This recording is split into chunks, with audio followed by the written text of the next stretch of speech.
Today's reading begins in 1 Kings chapter 5, starting in verse 1. Hiram, king of Tyre, sent his servants to Solomon, for he had heard that they had anointed him king in the place of his father, and Hiram had always loved David. Solomon sent to Hiram, saying, "You know that David my father could not build a house for the name of the Lord his God, because of the wars which were around him on every side, until the Lord put his enemies under the soles of his feet. But now the Lord my God has given me rest on every side. There is no enemy and no evil occurrence. Behold, I intend to build a house for the name of the Lord my God, as the Lord spoke to David my father, saying, Your son, whom I will set on your throne in your place, shall build the house for my name. Now therefore command that cedar trees be cut for me out of Lebanon. My servants will be with your servants, and I will give you wages for your servants, according to all that you say. For you know that there is nobody amongst us who knows how to cut timber like the Sidonians." When Hiram heard the words of Solomon, he rejoiced greatly, and said, "Blessed is the Lord today, who has given to David a wise son to rule over this great people." Hiram sent to Solomon, saying, "I have heard the message which you have sent to me. I will do all your desire concerning timber of cedar and concerning cypress timber. My servants will bring them down from Lebanon to the sea. I will make them into rafts to go by sea to the place that you specify to me, and will cause them to be broken up there, and you will receive them. You will accomplish my desire in giving food for my household." So Hiram gave Solomon cedar timber and cypress timber according to all his desire. Solomon gave Hiram 20,000 cores of wheat for food to his household, and 20 cores of pure oil. Solomon gave this to Hiram year by year. The Lord gave Solomon wisdom, as he promised him. There was peace between Hiram and Solomon, and the two of them made a treaty together.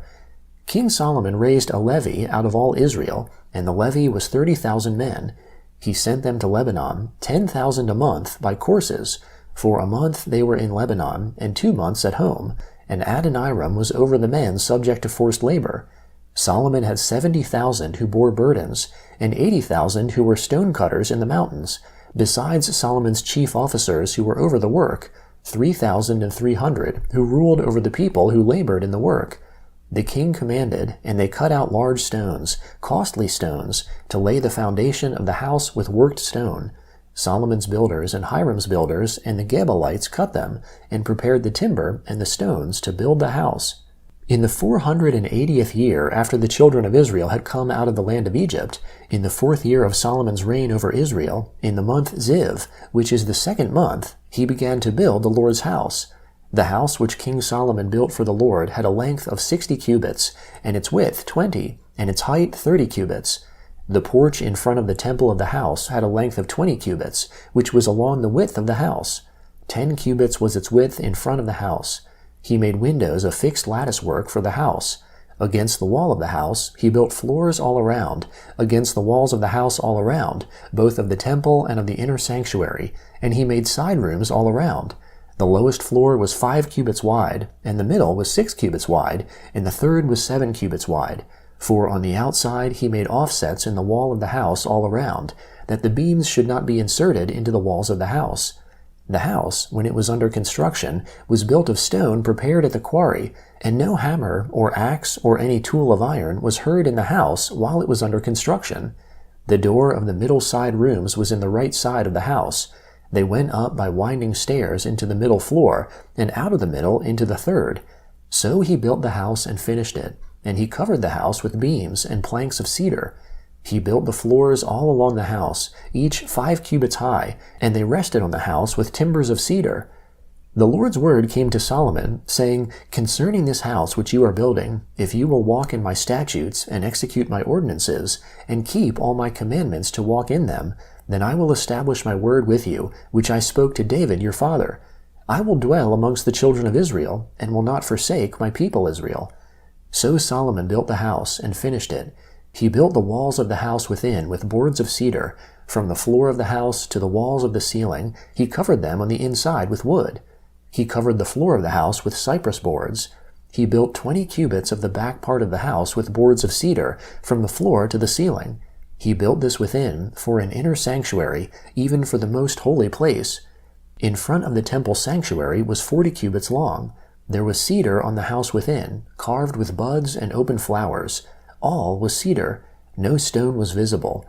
He prepared an inner sanctuary in the middle of the house within to set the ark of the Lord's covenant there. Within the inner sanctuary was 20 cubits in length, and 20 cubits in width, and 20 cubits in its height. He overlaid it with pure gold. He covered the altar with cedar. So Solomon overlaid the house within with pure gold. He drew chains of gold across before the inner sanctuary, and he overlaid it with gold. He overlaid the whole house with gold until all the house was finished. He also overlaid the whole altar that belonged to the inner sanctuary with gold. In the inner sanctuary he made 2 cherubim of olive wood, each 10 cubits high. 5 cubits was the length of one wing of the cherub, and 5 cubits was the length of the other wing of the cherub. From the tip of one wing to the tip of the other was 10 cubits. The other cherub was 10 cubits. Both the cherubim were of one measure and one form. One cherub was 10 cubits high, and so was the other cherub. He set the cherubim within the inner house. The wings of the cherubim were stretched out, so that the wing of the one touched the one wall, and the wing of the other cherub touched the other wall, and their wings touched one another in the middle of the house. He overlaid the cherubim with gold. He carved all the walls of the house around with carved figures of cherubim, palm trees, and open flowers, inside and outside. He overlaid the floor of the house with gold, inside and outside. For the entrance of the inner sanctuary, he made doors of olive wood. The lintel and doorposts were a 5th part of the wall. So he made 2 doors of olive wood, and he carved on them carvings of cherubim, palm trees, and open flowers, and overlaid them with gold. He spread the gold on the cherubim and on the palm trees. He also made the entrance of the temple doorposts of olive wood out of a 4th part of the wall, and 2 doors of cypress wood. The 2 leaves of the one door were folding, and the 2 leaves of the other door were folding. He carved cherubim, palm trees, and open flowers, and he overlaid them with gold fitted on the engraved work. He built the inner court with 3 courses of cut stone and a course of cedar beams. The foundation of the Lord's house was laid in the 4th year, in the month Ziv. In the 11th year, in the month Bul, which is the 8th month, the house was finished throughout all its parts and according to all its specifications. So he spent 7 years building it. The book of Acts, chapter 7, starting in verse 1. The high priest said, "Are these things so?" He, that is Stephen, said, "Brothers and fathers, listen. The God of glory appeared to our father Abraham when he was in Mesopotamia, before he lived in Haran, and said to him, 'Get out of your land and away from your relatives, and come into a land which I will show you.' Then he came out of the land of the Chaldeans and lived in Haran. From there, when his father was dead, God moved him into this land where you are now living. He gave him no inheritance in it, no, not so much as to set his foot on. He promised that he would give it to him for a possession, and to his offspring after him, when he still had no child. God spoke in this way, that his offspring would live as aliens in a strange land, and that they would be enslaved and mistreated for 400 years. 'I will judge the nation to which they will be in bondage,' said God, 'and after that they will come out and serve me in this place.' He gave him the covenant of circumcision.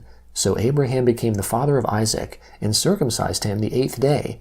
Isaac became the father of Jacob, and Jacob became the father of the 12 patriarchs. The patriarchs, moved with jealousy against Joseph, sold him into Egypt. God was with him, and delivered him out of all his afflictions, and gave him favor and wisdom before Pharaoh, king of Egypt. He made him governor over Egypt and all his house. Now a famine came over all the land of Egypt and Canaan, and great affliction. Our fathers found no food. But when Jacob heard that there was grain in Egypt, he sent out our fathers the first time. On the second time, Joseph was made known to his brothers, and Joseph's family was revealed to Pharaoh. Joseph sent and summoned Jacob his father and all his relatives, 75 souls. Jacob went down into Egypt, and he died, himself and our fathers, and they were brought back to Shechem and laid in the tomb that Abraham bought for a price in silver from the children of Hamor of Shechem. But as the time of the promise came close, which God had sworn to Abraham, the people grew and multiplied in Egypt, until there arose a different king who didn't know Joseph. The same took advantage of our race and mistreated our fathers and forced them to abandon their babies so that they wouldn't stay alive. At that time Moses was born and was exceedingly handsome to God. He was nourished 3 months in his father's house.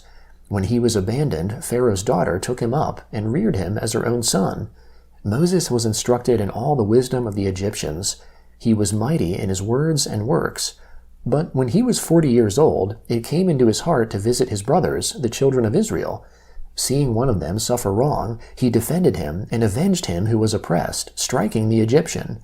He supposed that his brothers understood that God, by his hand, was giving them deliverance, but they didn't understand. The day following, he appeared to them as they fought, and urged them to be at peace again, saying, "Sirs, you are brothers. Why do you wrong one another?" But he who did his neighbor wrong pushed him away, saying, "Who made you a ruler and a judge over us? Do you want to kill me, as you killed the Egyptian yesterday?" Moses fled at this saying, and became a stranger in the land of Midian, where he became the father of 2 sons. Psalm 127, starting in verse 1.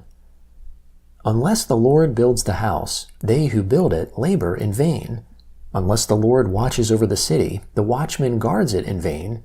It is vain for you to rise up early, to stay up late, eating the bread of toil, for he gives sleep to his loved ones. Behold, children are a heritage of the Lord. The fruit of the womb is his reward. As arrows in the hand of a mighty man, so are the children of youth. Happy is the man who has his quiver full of them. They won't be disappointed when they speak with their enemies in the gate. Proverbs chapter 16, starting in verse 28. A perverse man stirs up strife. A whisperer separates close friends. A man of violence entices his neighbor and leads him in a way that is not good.